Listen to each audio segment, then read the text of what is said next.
Hello and welcome back to my video log. I'd like to talk today about certification, IT industry certification in particular, with the kind of subtopic of why bother. But a brief note on why I haven't updated this channel in a while. Well, I've moved house and I've started work on a new contracting engagement, and that's been insanely busy, as you can possibly imagine. However, I'm also busy in other ways, so I do sort of work a 5.5-day working week. I trek over to the office every Saturday for a few hours to do learning, professional development, training. Because I'm a contractor, I've got a certain amount of accounting and paperwork I need to do, and a quiet Saturday is a good opportunity. And I find, frankly, after a working day, I have no effort sticks remaining in my collection of effort sticks. I'm just mentally exhausted. I can't put them in these boxes, so I go home and I spend quality time with my family in the evenings, and that's what I want to do. I'm not really recommending this. I'm not saying everyone should be doing this, but this is what's working for me at the moment. I'd rather be spending the time with my family. Of course I would.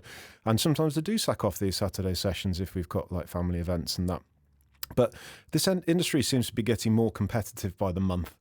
And, you know, I love remote working, but it does mean kind of I'm competing with every engineer in the world rather than every engineer in my town. So, you know, it is tough out there.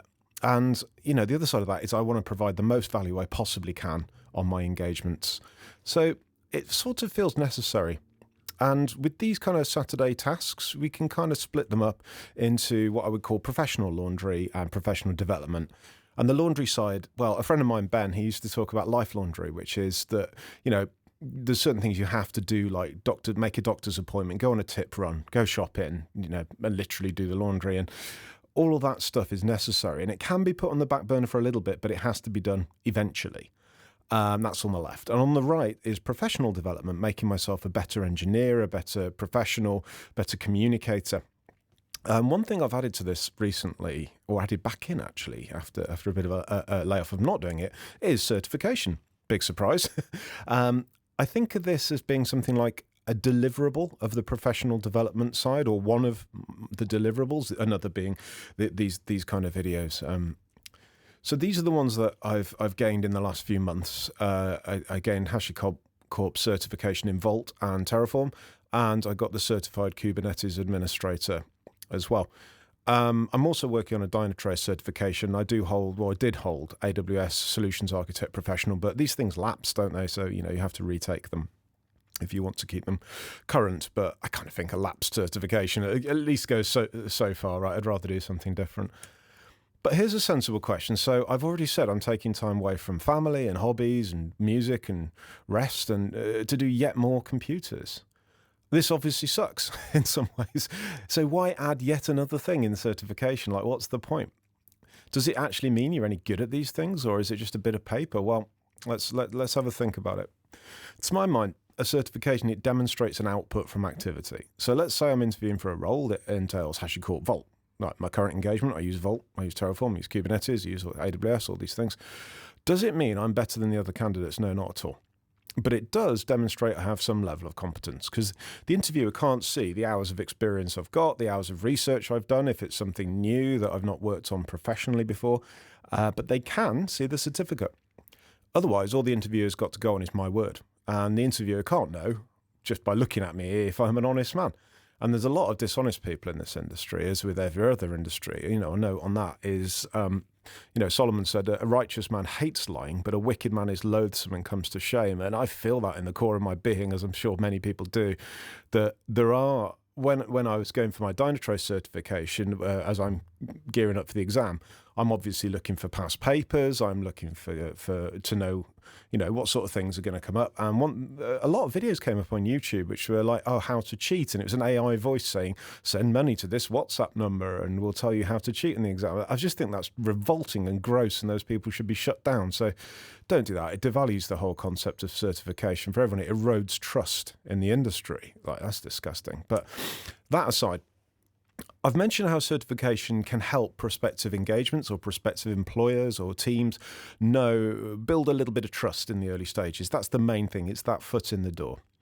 But it doesn't do the gig for you. This quote attributed to Bruce Lee, that a belt only covers 2 inches of your bum, you have to cover the rest. That's what I think about a lot.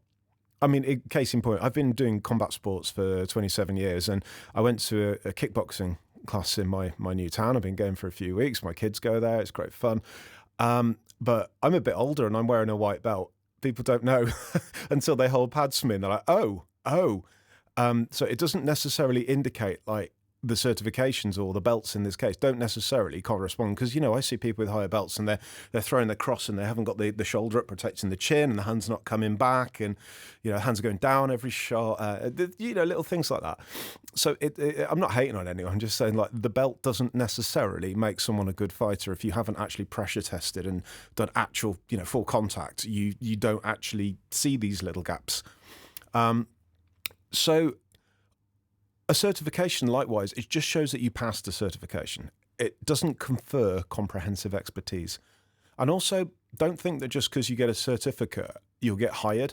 Like, if you turn up to an interview and you can't communicate clearly, or you can't turn up on time, or there's something off about, if you give like odd vibes, as the Zoomers say, you're still not going to get the gig. So I think of it as like one slice of the pizza of being a well-rounded professional is being able to demonstrate things. And certification is one way that we can demonstrate a degree of proficiency. In the same way as a belt, it's like they're at least this good to get this belt, particularly in something like Brazilian Jiu-Jitsu. They don't just give those belts away. You really have to demonstrate that you have the competence. So one advantage of certification as well is a forcing function, which is something that like makes you do something, right? So, if I put my alarm clock the other side of my bedroom, it's a forcing function, means I have to get out of bed to turn it off, and I will immediately get back into bed. I know myself. But once that exam is paid for and booked, it lights a fire under me, and it means there's then an output to my activity. So I think of it like this. If someone sat me down in a room and said, learn Oracle, well, where would I start? I've never done a lot of Oracle. I've written a few queries, that's about it. But if someone says pursue the Oracle DBA certification path, that's a bit more narrow, a bit more constrained, a bit more focused, and it gives me something to aim at. And I'm goal-oriented, as I'm sure a lot of IT people are. So that's of benefit. And think also of these videos. Why am I making them? Do I love the sound of my voice? Yes, of course I love my black country accent and with my deviated septum that makes me sound all nasal like a bulldog. I suppose I have surgery to fix it, but can't be bothered. Anyway, it's an output from my research that is demonstratable to others. And it forms a kind of system of record for me of what I've been learning and what I've been tinkering with and what I've been applying myself to, so I can review what I've done. But that's also kind of a disadvantage, because if I'm learning X, I'm not learning Y. That's just how it is. You can't... you can pick up multiple tools in parallel, I know, but if I'm pursuing a certification path, I'm not doing another thing in that block of time that I'm working on that certification. But think of it like this. We're not Peter Pan programmers. We can't hold on to potential. We have to use potential, as otherwise it just evaporates. It just turns into nothing. So we use our time to learn something, whatever learning time we've got. If you've got 20 minutes a week, that's probably enough, You can only head down a certain path and make some progress. You can't go down every path at once. And, to a degree, you have to commit. And that's what certification is forcing me to do, is to commit to learning something. And these are some of the tools I use to work towards certification. Courses, I use Udemy quite a lot.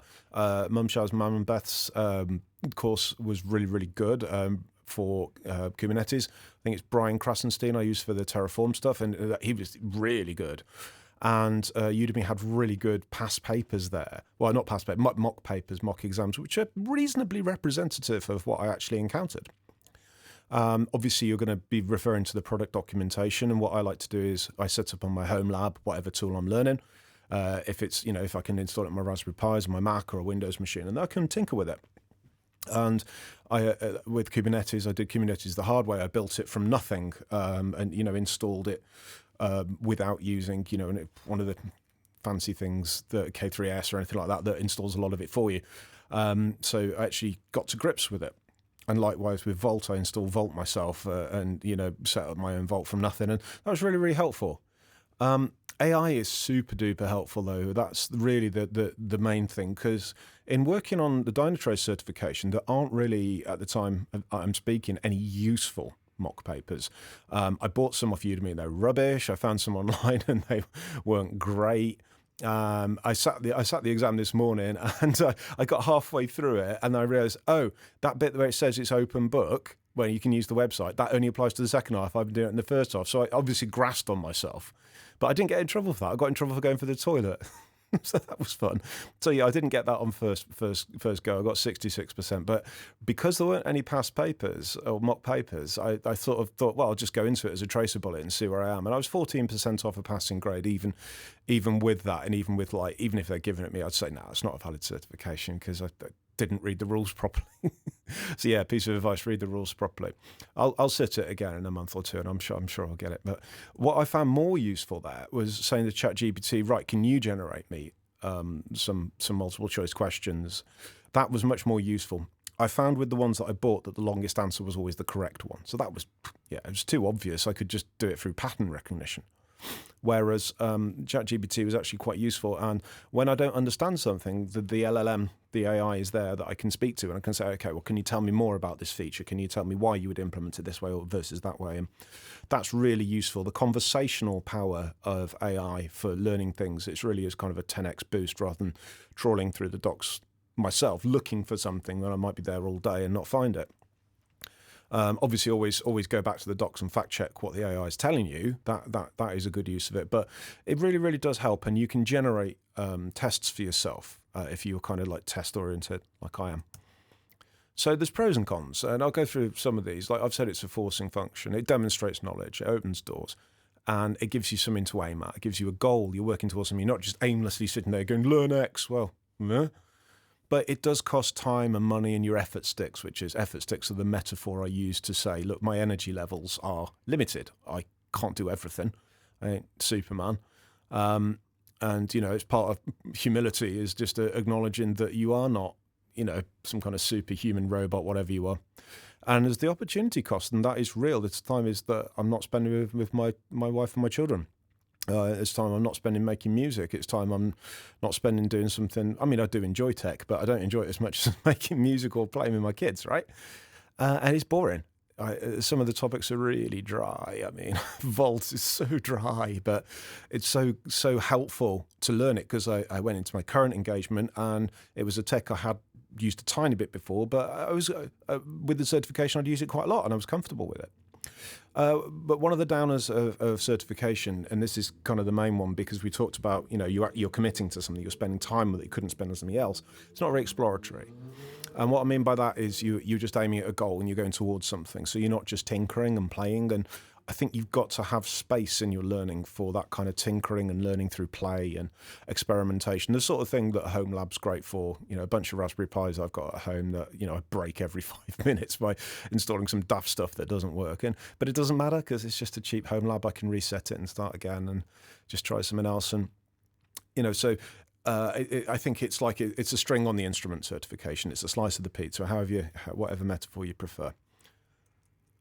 My advice, for what it's worth, if you want to go for some certification, if you can, get someone else to pay for it. If you're working for a company and you're working with the product, they might give you time and there's usually budget. I mean, it makes sense for companies. Right? They get like tax write-offs and stuff for training sometimes. It's cheaper than paying you a bonus, but,